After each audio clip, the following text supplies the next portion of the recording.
We listened to part 2 of Andrea Dunlop's podcast featuring Gypsy Rose Manson last night on my live.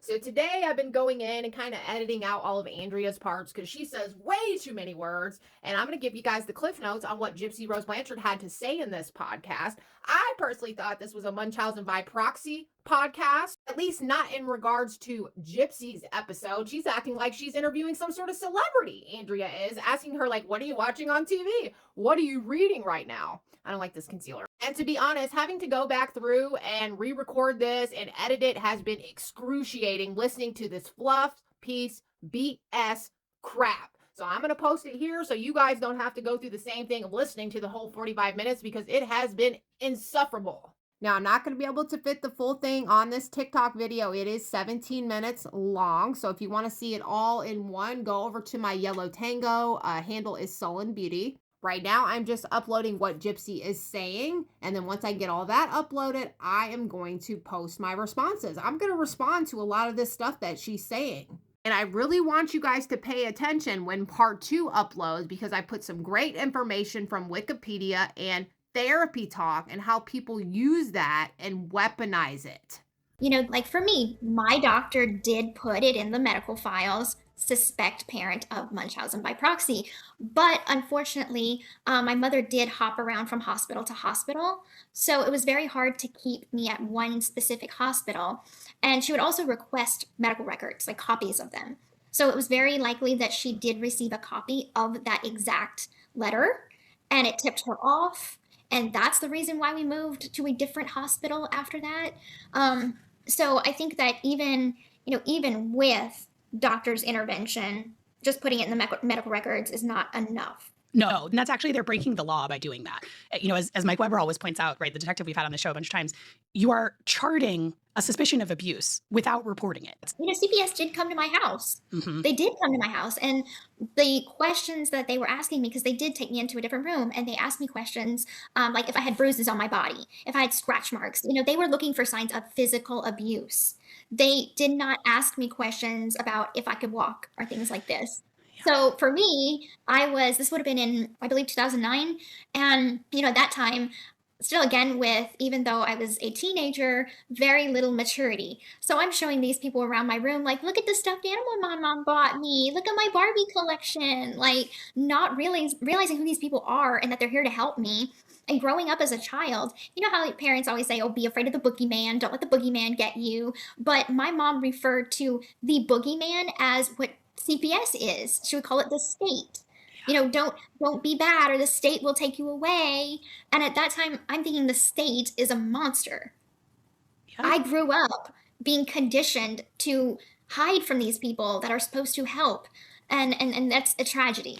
I think that it was a slow process because when I first got out of prison, there were things that I was curious about my body. I had difficulty sleeping.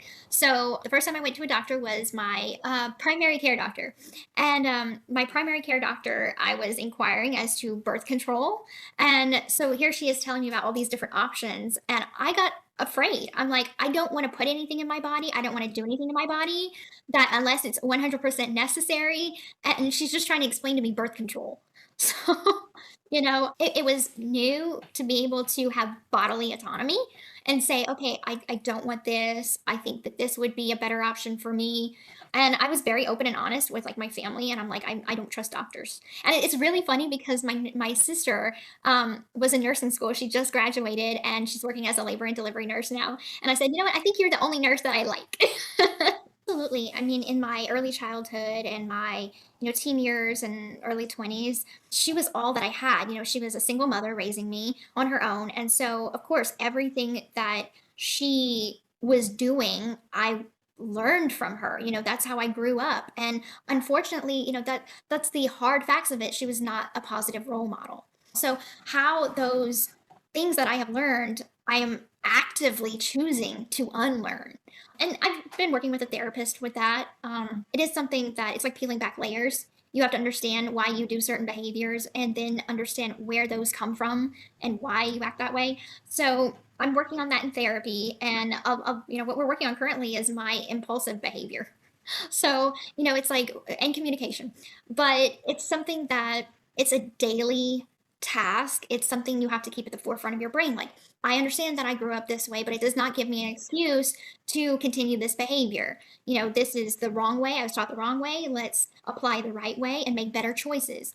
I am so firm on, I will tell anybody this, I'm so firm on not becoming my mother. It is not even funny how determined I am to be as far away from her personality as possible, and her behaviors. So it's difficult. I manage because thankfully the support system that I have loves me for me. They understand that I am not perfect and I do kind of mess up sometimes, but navigating friendships and all these sort of relationships are so much easier when you're a child. But because I didn't have that really growing up, I'm learning all that stuff now. And so it's kind of like even this last Christmas, of course, what Christmas doesn't have a little bit of family drama. So it was my first experience kind of dealing with that. And I'm just like, oh my goodness, like how am I going to handle all this stress? And I just want everybody to get along. But thankfully it's like I have such a great support system. And it's a daily thing of being able to learn how to communicate appropriately my emotions because like I said, I'm impulsive and I will act without thinking at first. And so whenever it comes to communication, building these relationships that are healthy comes with healthy communication enough to say I'm having difficulties processing this. It's a lot on me right now and I really need your understanding and your support. Just that little bit makes the world of a difference. Yes, I mean, my dad and my stepmother and my sister, my brother, and extended family, they all were robbed of having a true relationship with me. I didn't grow up with my brother and sister. And so I'm learning who they are and we're all learning who each other is as adults. So coming into that, it's kind of like it's a little awkward at first, but then, after this time together of actual in-person time, we've been able to make memories together and be there for each other through the ups and the downs. And what's wonderful is, I always like to say that Christy is, the mother I wish that I always had. And that's just because she is so supportive of me. She gives me so much great advice. And my dad as well. Like we were at Thanksgiving all together, and it's like a family tradition to go all around the room and say what we're thankful for. And I was saying how, I've come to my dad with some really heavy stuff. And he has given me really solid advice. He is not the type of person to beat around the bush. He doesn't sugarcoat anything, and he'll tell it how it is. And he holds me accountable. Sometimes I need people to hold me accountable while I'm going through this growth stage in my life. Going back to the upbringing where it's kind of like you do kind of put excuses. Oh, well, I grew up this way, so that's why I am this way, and they're like, that doesn't give you an excuse to be that way now. So, they hold me 100% accountable as well, and that helps me grow. And then my wonderful boyfriend, Ken, who is the father of our child, Aurora, he has been so supportive and he is the best dad, and it is so beautiful watching us have this sort of life that I always imagined for myself.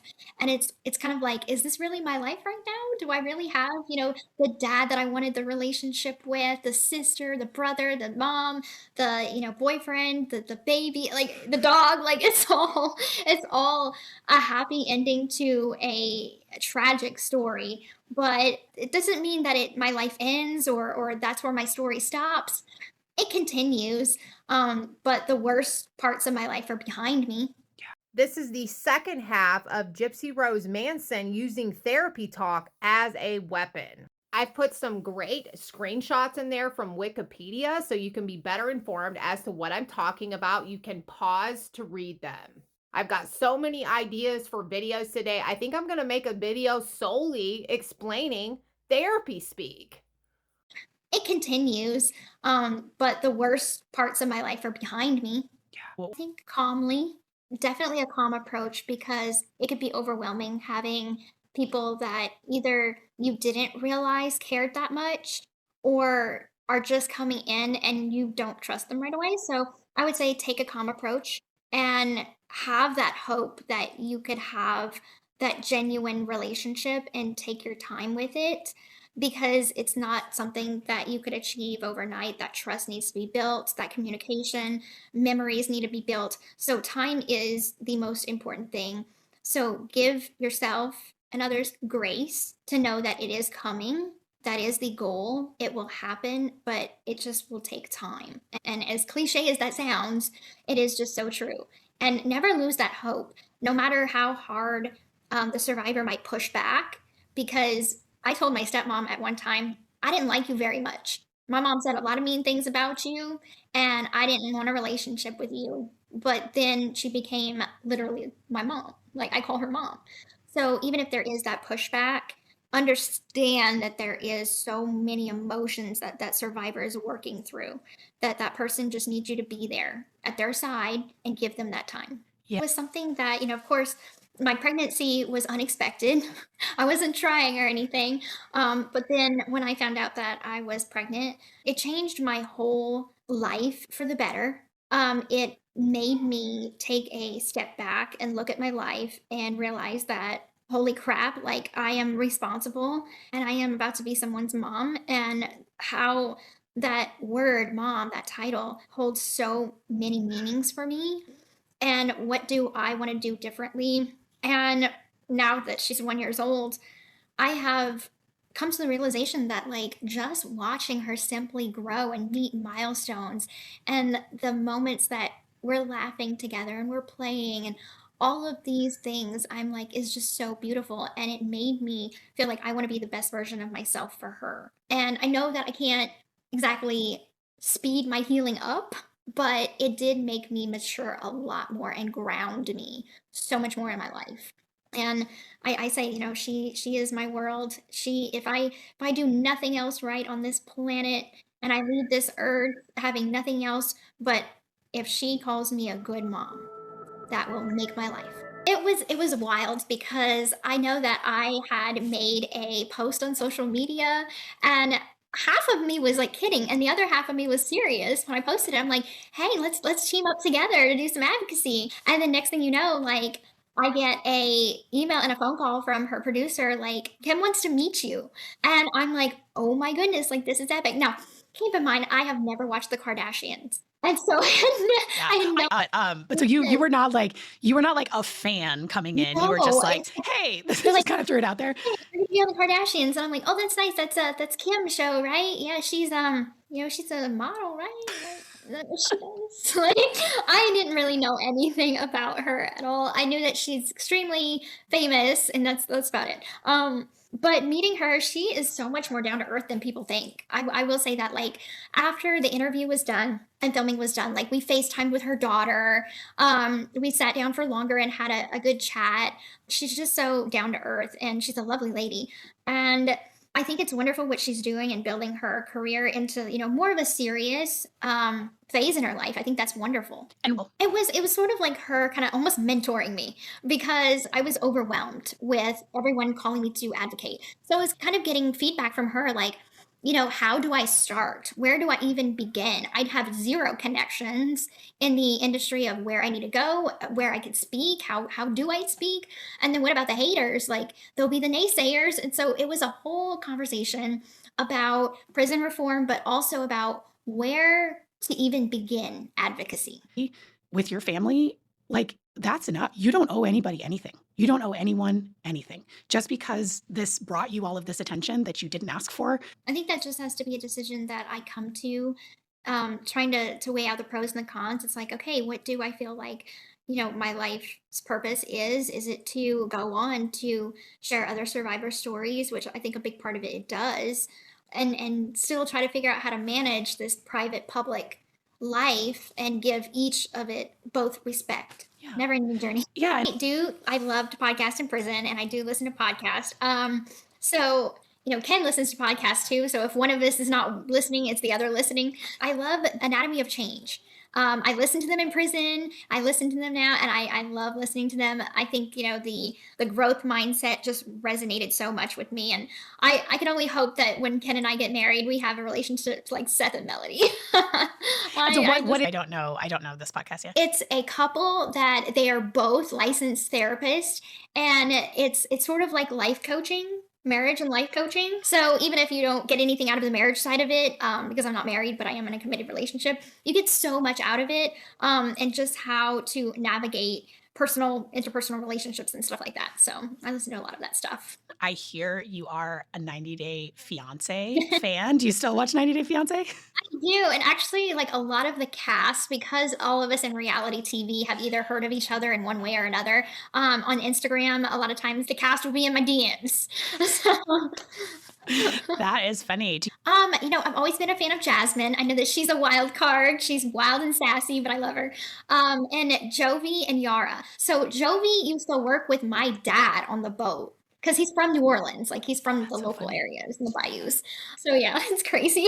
Yeah, Ken jokes with me. He's like, if it doesn't have romance or fantasy, you don't like it. But so there has been recently on, I think it was on Apple, Pluribus. That is a really good show. So the first season just ended. Really into that. We've actually been watching The Chosen. Oh, okay. I don't know if I know that That's one. really good. So, I mean, we're on episode like 5. Jesus has already come into the picture, which is great. So we didn't have to wait a long time to see Jesus or anything. So, unfortunately, like I have not had time with a 1-year-old.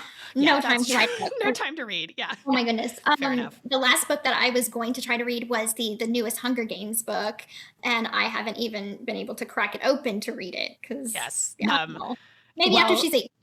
yeah. Rachel fan. That's actually the theme that we did her birthday party was Miss Rachel, and I dressed up like Miss Rachel and everything to like get into it. Oh, that's so cute. And you told me the other day that actually you had like a lovely little exchange with Ms. Rachel herself, who is just like a Yes. true icon on all fronts right now. True. Just such a hero for kids. Such a hero for kids. I know she is. I admire her work so much. The kids love her. Every time Aurora sees her on TV, it's just instant smile. It's great. Like, Honestly, that family time, you can never get enough of that. I think that right now, even with Aurora being one, I think that right now is a good time for me to explore certain avenues of my voice. So, I'm currently in pre-production for my own podcast. We don't know exactly what it will be titled or when we'll launch it yet. We're still in very early development, but I think it'll be wonderful for me to explore being able to have conversations with other survivors as well as others that are well informed about not only Munchausen by proxy, but other forms of child abuse and abuse in general. Because again, like I said on our little chat, I'm so tired of talking about myself that I kind of want to focus more on giving others the respect and the platform and the voice that they deserve to have to share their stories. I feel like the thing that brings me the most pride is my resilience to keep strong and keep going, and that sort of hope and belief that, again, you are not your past. That is what drives me so much because, what do we have in this life but a legacy and a name? And the things that we have been through does not have to be what we are known for. I would much rather be known for, living my life, standing for what's right and giving others a voice instead of curling up in a ball and crumbling and saying my life is over.